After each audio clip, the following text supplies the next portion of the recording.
Fala, meus queridos birmitões, estamos aqui para mais um vídeo do canal, sem edição, sem cortes, daquele jeito freestyle que vocês sabem, onde eu vou falar sobre um assunto de maneira didática, da forma como vocês gostam. Então, antes de mais nada, para não esquecer, deixa o like aí no vídeo e não esqueça também que depois, ao final, clique para hypar e deixe os comentários com as suas dúvidas. Vou falar de um assunto que achei muito curioso e perguntaram para mim, então atendendo a pedidos de vocês aí, que já acompanham o canal, que é um geralzão, um compiladozão do que eu enxergo como treino mais eficiente, o treino que traz mais resultados, independente de evidências científicas ou não. Aqui eu vou abordar a minha opinião, boa parte dessa opinião tem fundamentação científica, que eu posso até discorrer um pouco sobre, outra parte é puro achismo, igual o Rocha fala, né? Rocha implica comigo, não é empirismo, é achismo. Empirismo é muito bonito. Se eu tô com cara de sono, com o cabelo desarrumado, por favor, né, gente? Eu não tô aqui para ficar bonito, tô aqui para passar conteúdo para vocês. Então, cara, o ponto principal é eficiência. Essa é a palavra-chave. Não tem a ver com determinada classificação de volume de treino, seja low, mid, high, não tem a ver com divisões de treino que o pessoal chama de método, né? Método upper lower, método full body, isso não é método, tá, pessoal? Isso é divisão de treino. Não tem a ver com método de treino, então SST, GVT, FST7, o próprio Fortitude Training, que tem muita coisa que eu bebo da fonte, ou Dog Crap Training, que usa os stretches, os alongamentos extremos, não tem nada a ver com coisas empacotadas.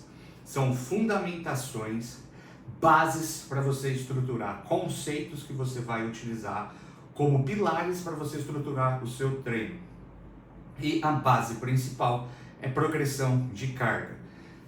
Sempre vai ter um chato que vai falar, Salha, síndrome de protagonista. Mas fato é que, e eu tenho datado, registrado, 2019 eu fui um dos primeiros caras a falar sobre a progressão de carga, sobre a intensidade ser medida em percentual de 1 RM, não percepção de esforço, sobre estresse metabólico e dano muscular não causar hipertrofia, isso numa época em que a meta-análise mais recente do Schoenfeld ainda eu considerava esses dois como um dos três pilares, e hoje a gente já tem como o estudo que chama Load Induced Adaptations in the Human Skeletal, não sei das quantas, que é um estudo que eles fizeram toda uma revisão de todas as evidências que a gente tem em relação à hipertrofia, os mecanismos dela, e tipo meio que chegaram num consenso que de fato a única via é a tensão mecânica.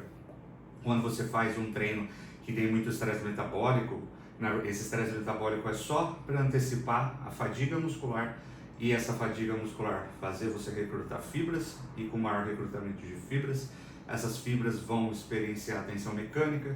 A partir daí tem a mecanotransdução, que é o sinal bioquímico lá para dentro da célula, para suas fabriquinhas de proteínas, que são os ribossomos, para produzir mais fabriquinhas, que é a biogênese ribossomal, e para esses ribossomos produzirem proteína, que é a síntese proteica.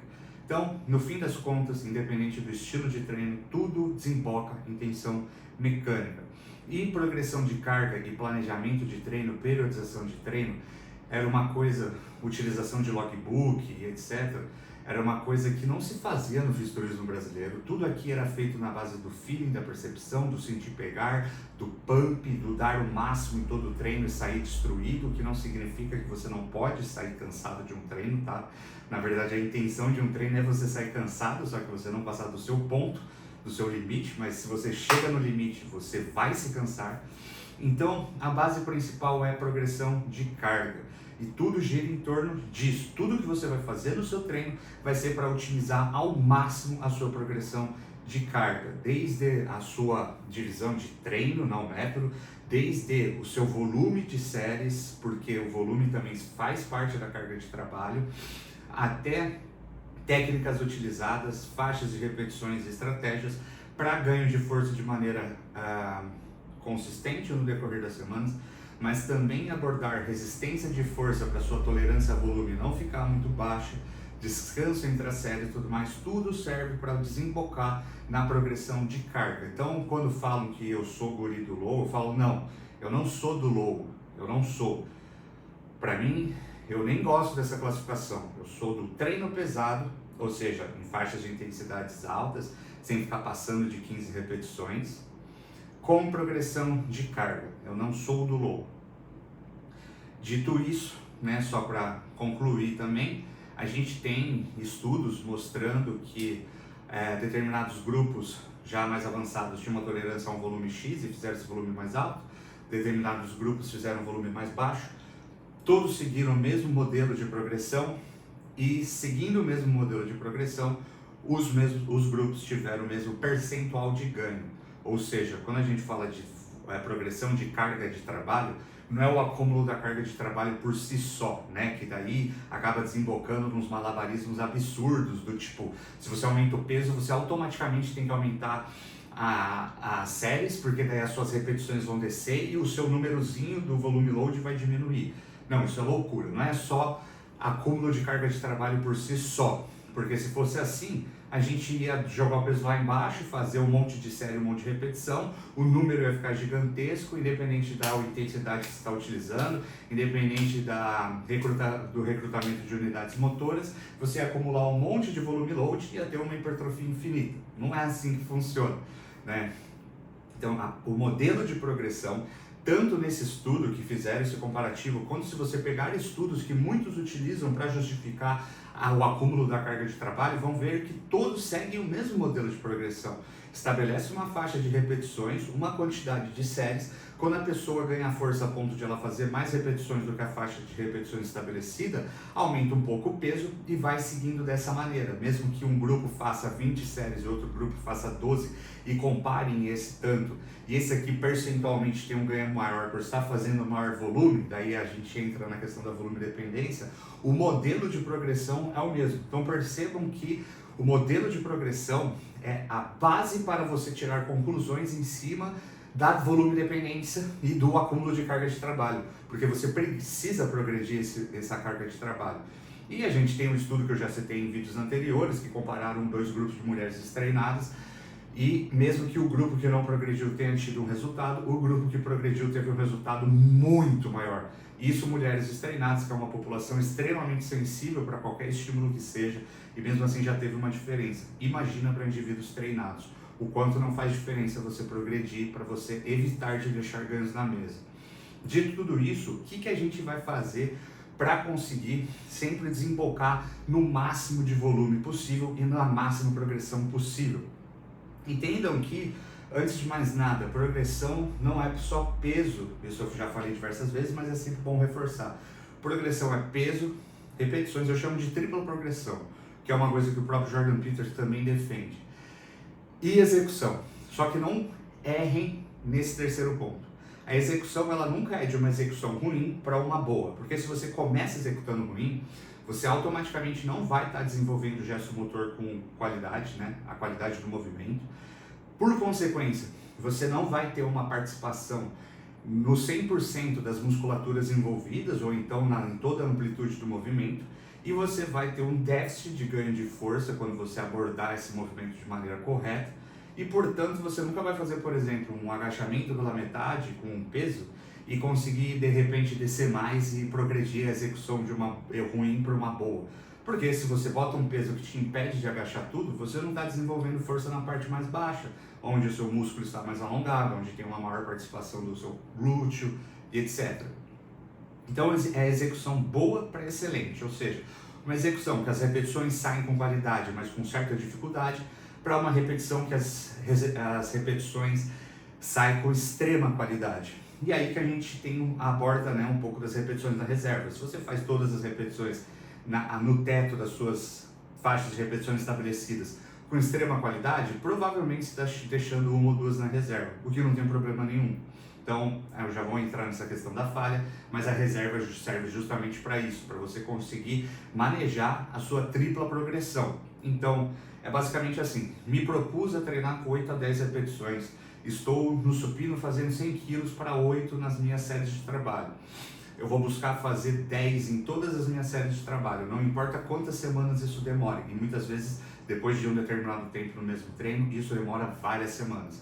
Cheguei em 10, eu avalio se todas as séries de trabalho eu estou fazendo essas 10 repetições com a mesma qualidade. Cheguei na mesma qualidade em todas as séries de trabalho com essas 10 repetições, aí eu subo 2 quilinhos de cada lado, ou 1 quilinho de cada lado. Micro progressão de peso. Micro progressão de peso, volto na mesma lógica. E assim por diante. Isso é tripla progressão.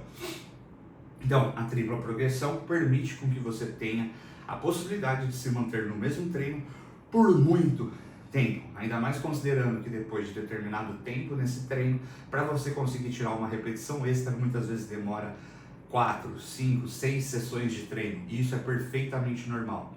Você precisa chegar nesse ponto onde você está penando para conseguir tirar repetições extras, porque daí significa que não tem mais nenhum aprendizado neural envolvido. A maior parte disso, apesar de, claro, haver uma capacidade de treinar o seu sistema nervoso central para ter maior ativação, com maior qualidade, maior velocidade de disparo, né? Maior velocidade de ativação, maior recrutamento das unidades motoras que já estão disponíveis e tudo mais, invariavelmente boa parte disso, depois que você chega nesse ponto em que você está demorando para progredir, é meio que uma garantia que você está adicionando material contrátil. Então as suas fibras estão crescendo. Porque se você tirou uma rep extra depois de muito tempo com dificuldade para tirar ela, significa que o material que está fazendo a força ali cresceu. Hipertrofia o seu objetivo, seu músculo. Então, tudo serve para você progredir carga dentro dessa tripla progressão. Agora vamos falar das bases do treino, né? Vamos começar pelo tempo de descanso? Então, o tempo de descanso entre as séries, ele precisa ser o suficiente para você estar pronto para a próxima série, mas não pode ser exagerado para você não ficar com sua capacidade recuperativa destreinada. Lembre-se que todas as valências do nosso corpo são treináveis e adaptáveis. Obviamente, se você descansa pouco, você consegue treinar muito sua capacidade recuperativa, mas isso acaba sendo deletério para o resultado final. Então, e se você descansa muito, você se recupera muito bem, você consegue produzir muita força, só que prejudica a sua capacidade recuperativa. E se você prejudica a sua capacidade recuperativa, sua velocidade de ressíntese de ATP, sua velocidade nas suas vias energéticas, perdão pessoal, a veia do desjejum, você acaba prejudicando a sua tolerância a volumes mais altos. Então olha só como é um jogo de achar o ponto de equilíbrio. E qual é o ponto de equilíbrio? Na minha opinião, 2 minutos de descanso entre as séries. Raríssimas vezes você estica para 3 minutos em determinados exercícios compostos, que o pessoal normalmente às vezes puxa demais para 4, 5. Não, você quer treinar o seu cardiovascular nessa questão, você quer treinar também a sua capacidade recuperativa, você não quer ficar com um organismo preguiçoso, que você precisa ficar lá sentado, bufando por 5 minutos para conseguir fazer uma nova série de terra. Você não é um sedentário, ou pelo menos não deveria querer ser. Você é um cara que treina, certo? Então, o seu shape tem que ser condizente com o seu condicionamento físico, ou pelo menos o mais próximo disso. Claro que isso não é muito a realidade dos fisiculturistas, mas o meu canal não tem intenção de falar com fisiculturista profissional. Eu estou falando com as pessoas que querem potencializar os resultados dela na academia, porque ela não vive para isso. Então, 2 minutos, para mim, é o ponto de equilíbrio ali perfeito. A gente tem evidências mostrando e comparando em estudos que 1 minuto e meio para 2 minutos você tem uma melhora de performance, 2 minutos para 3 minutos, apesar da percepção de esforço reduzir, você não tem uma melhora de performance, né? Então muitas vezes, e a gente já tem estudos provando isso, né? Que fizeram um incremento de séries absurdo no quadríceps, 7, 14, 21 séries, e perceberam que a percepção de esforço e percepção de recuperação dos grupos com muitas séries não se refletia 100% na performance deles. Então a sua percepção às vezes não é o que o seu corpo faz. Então aquela frase é uma frase do Halush. Você pode ser fresco, mas seu corpo não é. Então, 3 minutos a percepção de esforço diminui, mas não tem impacto na performance. Por isso que eu coloco 2 minutos. 2 minutos tanto para isolados quanto para compostos, não importa. Sendo assim, 2 minutos de descanso entre as séries em todos os exercícios. Ah, é o warm-up, é série preparatória. Bom, já que a gente já falou disso, eu vou explicar como eu abordo elas. Mas entre aquecimentos e séries preparatórias, você não precisa fazer 2 minutos de descanso porque você não está atingindo a falha ou chegando próximo dela. Então você pode fazer um descanso mais curto. Como eu abordo séries preparatórias? Na minha consultoria, eu deixo elas obrigatórias só nos exercícios mais compostos, mais pesados, que a pessoa vai mobilizar um peso em absoluto maior, né? Mas fica também ao critério dela, é mais uma questão de economizar tempo. Se ela quiser fazer um pouquinho de aquecimento em uma preparatóriazinha nos isolados, eu deixo livre para a escolha dela. Eu só não deixo obrigatório para também, às vezes, não ficar maçante e tudo mais. E assim, se você faz os compostos no começo e deixa os isolados para o final, especialmente, tipo, você começa com dorsal e vai treinar bíceps, o seu bíceps já está muito bem aquecido dos exercícios de dorsais, né? Remadas, puxadas. Então, às vezes, você fazer só uma sériezinha de reconhecimento com a carga de trabalho, para você entrar no exercício, digamos assim, até psicologicamente falando, já é suficiente. Mas, pensando no cronograma total de preparatórias, seria um warm-up com 12, 15 repetições muito longe da falha para dar uma aquecida, uma lubrificada, jogar líquido sinovial na articulação, irrigamento sanguíneo no músculo. Daí, se você se sente bem fazendo repetições mais altas para isso, beleza também. Só é importante que você fique bem longe da falha. Uma preparatória com uma carga para 12 a 10 repetições e você faz 5, 6. E daí, uma última preparatória, você pode utilizar uma carga para 8 a 10 e fazer 4, ou às vezes, se você está trabalhando, por exemplo, com 8 a 6 repetições, você coloca uma carga para 6 repetições ou 8 repetições e faz só 2, né? Porque daí é aquele conceito de ativação neural, né? Potenciação pós-ativação, eu já expliquei no vídeo com o Kaique Pro. A feeder meio que entra nisso também, né? Ela serve como uma potenciação pós-ativação, mesmo que não seja feito daquela maneira da isometria de expressão de força máxima. E é isso, séries preparatórias, essa é a maneira que eu abordo elas. Você pode utilizar em todos os exercícios do seu treino, ou você pode utilizar só nos exercícios mais compostos e pesados, e depois agilizar ao final do treino. Técnicas avançadas, eu utilizo cluster e back-off, só. Para mim, cluster é a melhor técnica de todas, ela serve para você acumular uma carga de trabalho absurda. Então, com peso que você faria 8 repetições, colocando os pequenos descansos entre os blocos, você faz 16 repetições, 20 repetições, é absurdo. Tem provavelmente um ganho de força ali que extra em comparação à série tradicional, apesar de nas evidências isso ser um pouco contraditório, tem algumas evidências que mostram, outras que não. Eu tenho um vídeo explicando como fazer cluster, vários, então não tem por que eu ficar discorrendo aqui demais. Back-off eu gosto de utilizar com um pequeno descanso de 30 segundos, redução de 25% da carga. Não precisa vir de uma série com falha, pode ser uma série com 0 na reserva ou 1 na reserva. E o próprio back-off também não é obrigatório você usar a falha. Eu enxergo o back-off como uma camada de volume intermediária, entre 2 séries e 3 séries, por exemplo. Para eu fazer essa adição de volume conforme as semanas vão passando, em vez de pular de 2 para 3, eu coloco 2 em um back-off, e daí analiso a performance da pessoa e vejo se ela consegue abordar e se recuperar de um volume maior, e daí eu posso tirar o back-off e colocar uma terceira série, e daí numa próxima camada de volume, em vez de eu colocar mais uma série, eu tiro a série tradicional e coloco um cluster de 4 blocos, e daí eu otimizo o tempo e fico com 2 séries e um cluster de 4 blocos. Mas cluster também dá para fazer no treino todo, igual eu estou fazendo o meu treino full de cluster, que inclusive eu postei o treino completo aqui no canal. Então são diversas maneiras que você pode abordar essas técnicas, mas o cluster em especial ele é mais flexível, mas o back-off é dessa maneira que eu utilizo, quando eu quero adicionar uma camada de volume extra sem ser uma série adicional. A intensidade utilizada, né? Faixa de repetições. Eu acredito na ondulação da faixa de repetições e eu vou explicar aqui para vocês, mas é importante frisar que eu não passo de 15 repetições. Não vejo sentido em passar de 15 repetições.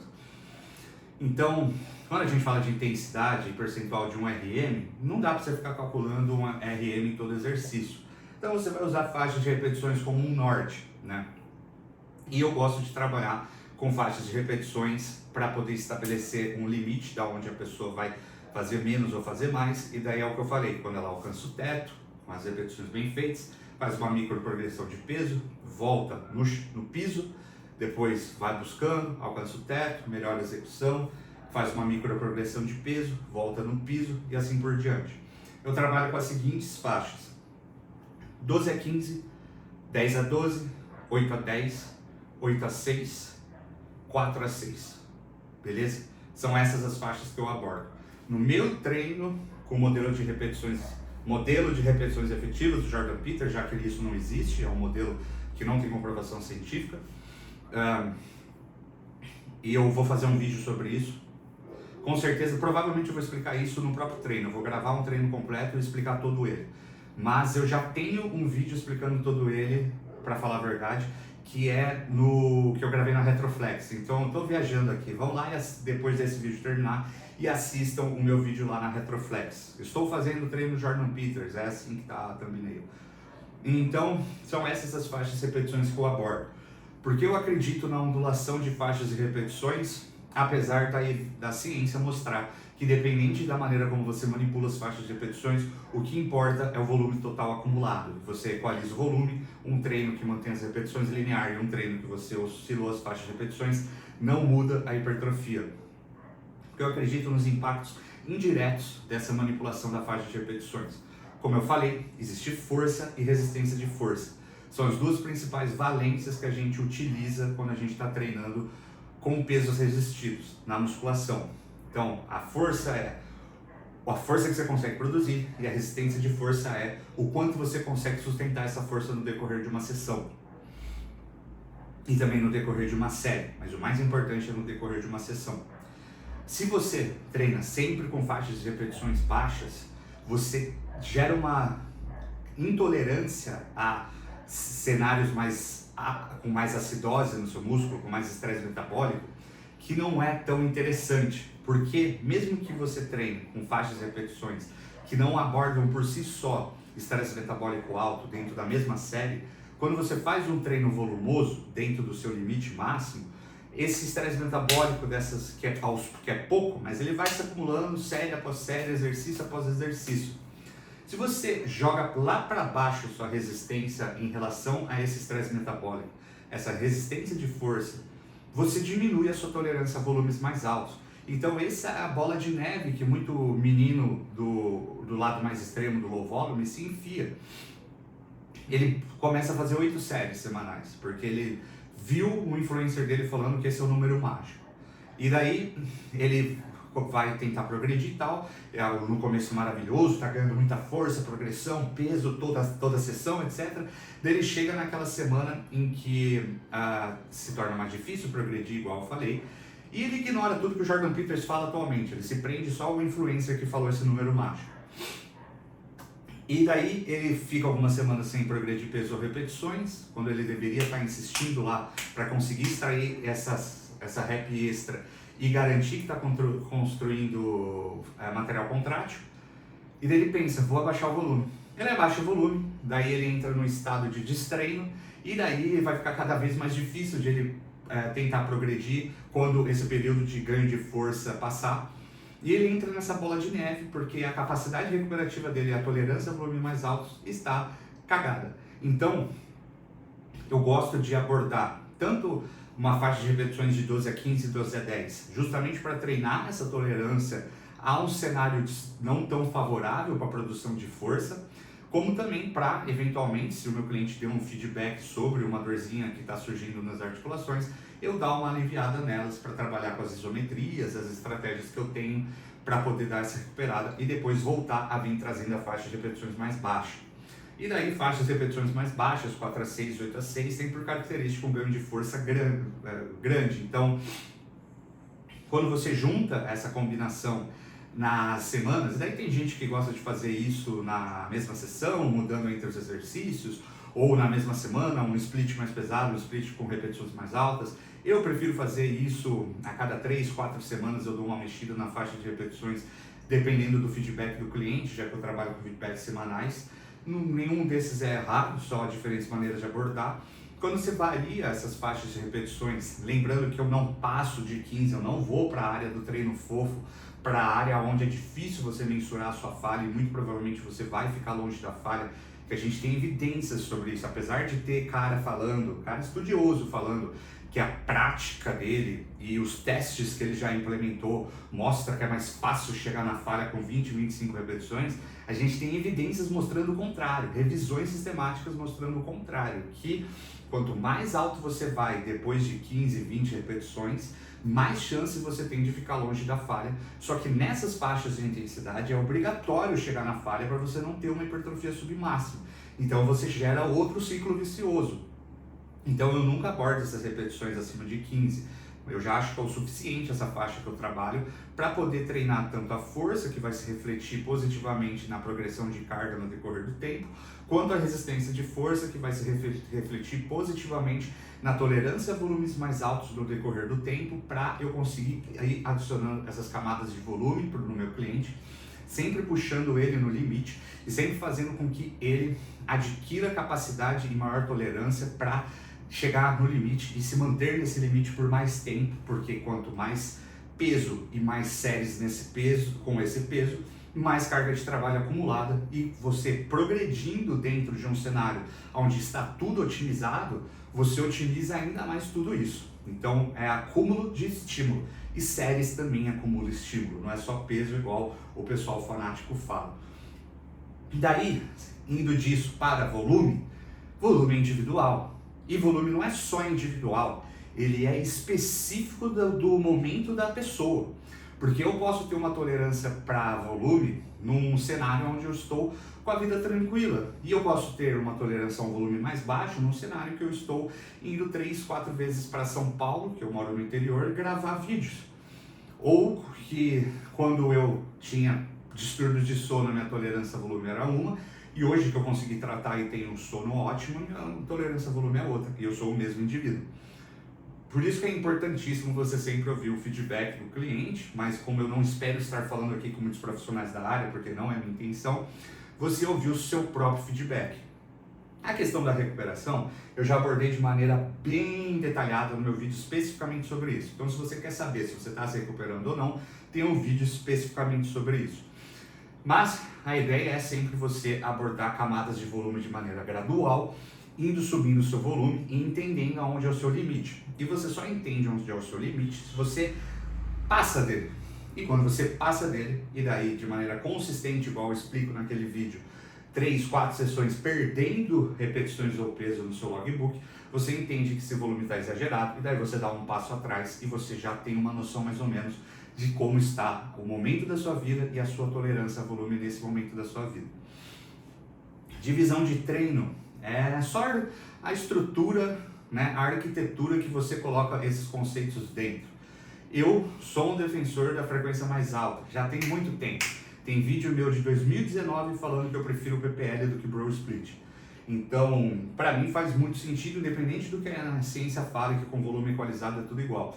Se você pega 20 séries, né, que é o teto ali onde a gente tem na semana, que a partir disso já começa a ter retornos diminuídos para a maior parte das pessoas, o que não significa que não vão ter pessoas que não vão responder a 25 ou 30 séries. Eu tenho um cliente como o Luan Pereira, que ele é um atleta de Open, que futuramente vai ser um Open Pro, eu tenho certeza disso, que ele pesa 130 e poucos quilos e tem uma tolerância a volume altíssima, assim. Eu boto ele para fazer 25, 30 séries, em mais do que um grupamento, e ele progride carga, peso e repetições consistentemente. Então, né, claro que os recursos ergogênicos ajudam nisso, mas vão ter pessoas que conseguem. Mas, de maneira geral, para a maior parte das pessoas, 20 séries ali é o que a ciência considera onde tem os retornos diminuídos, que o que é? Para cada série que você faz, o retorno de hipertrofia vai ser proporcionalmente menor à série anterior, o que não significa que não há retorno. Então, mesmo que haja retornos diminuídos, você pode abordar volumes maiores quando você quer, por exemplo, melhorar um ponto fraco, né? E daí eu vou fazer um vídeo só sobre pontos fracos, mas eu já falei disso no meu vídeo sobre braços, então vá assistir o vídeo sobre braços, que eu já explico isso, mas eu vou fazer um vídeo específico para ficar centralizado. Então, digamos que eu faça 20 séries. Para mim é óbvio que se eu fizer essas 20 séries em 2 sessões, em vez de uma só, eu vou performar melhor nessas 20 séries, né? 10 em cada, mais peso, mais carga de trabalho, mais hipertrofia no longo prazo, maior capacidade de progressão de carga, melhor recuperação. Então, por mais que a ciência fale que é tudo igual, divisões que abordam frequências maiores, para mim, são mais eficientes. Né? Full body, upper lower, PPL, PPL, upper lower, PPL, full body, PPL, PP, torso limbs, enfim. Todas essas divisões aí, ou até um ABCDE que você manipula de maneira com que você deixe uma frequência maior para os músculos que você quer dar ênfase, e os músculos que você não está preocupado em desenvolver tanto, você deixa com uma frequência menor.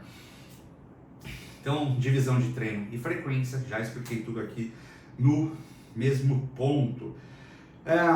Daí, falha. Falha muscular ela não é obrigatória, a gente já tem evidência à torta direito disso, a gente tem evidência mostrando que acima de 80% de um RM, a aplicação, quer dizer, a ativação de unidades motoras, ela já é bem alta desde a primeira série, repetição. Nossa, estou falando tudo bagunçado aqui, desculpa pessoal. Então, desde a primeira repetição você já tem boa ativação das fibras, então dá para você manter até 4 repetições longe da falha, por isso que o cluster funciona, né? Porque a gente só chega perto da falha nos últimos blocos, mas os primeiros blocos eles estão acumulando estímulo. Então não faz sentido uma pessoa que é fanática da falha falar que isso é um absurdo que eu estou falando, se ela também gosta de cluster. Dorian Yates fazia cluster, então enfim, né? O Mentzer fazia cluster, né? Mas justamente por causa disso, porque a partir do momento que você treina com uma carga para 10, 8 repetições, você já está ativando as fibras do tipo 2 desde o começo da série. Então a falha ela não é obrigatória. Você manipula a reserva e a falha de maneira inteligente.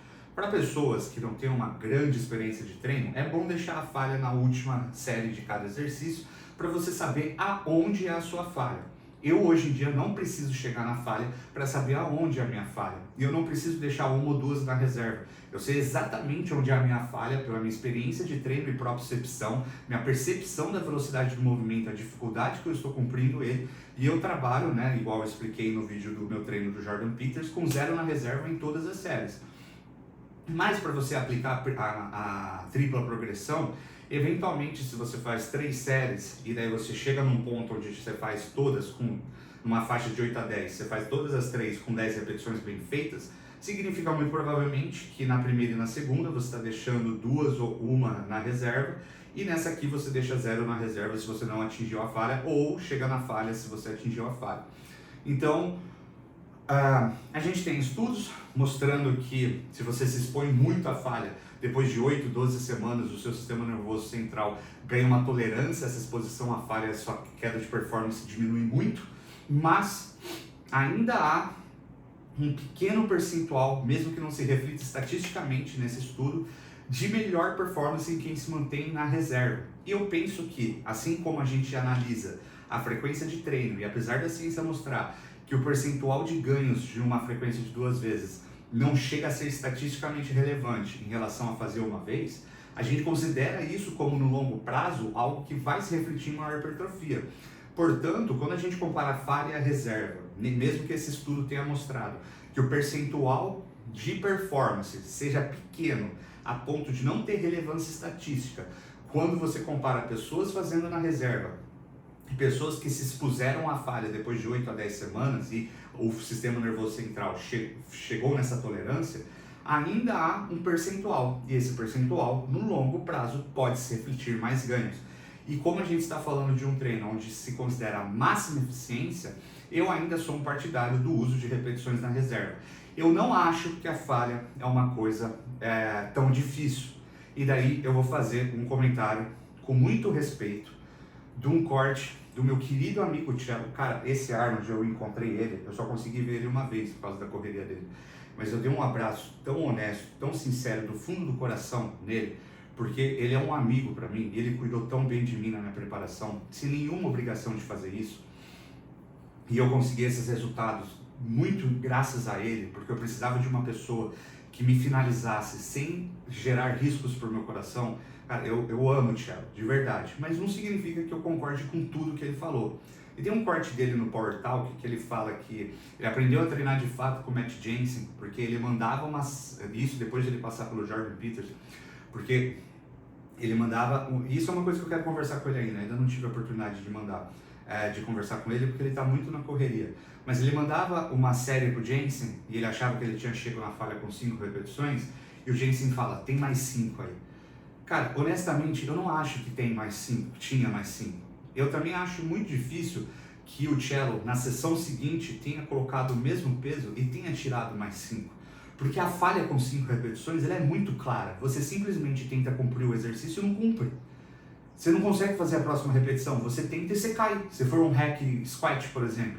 E daí o Jensen falava que tinha mais 5, isso é insano, é surreal.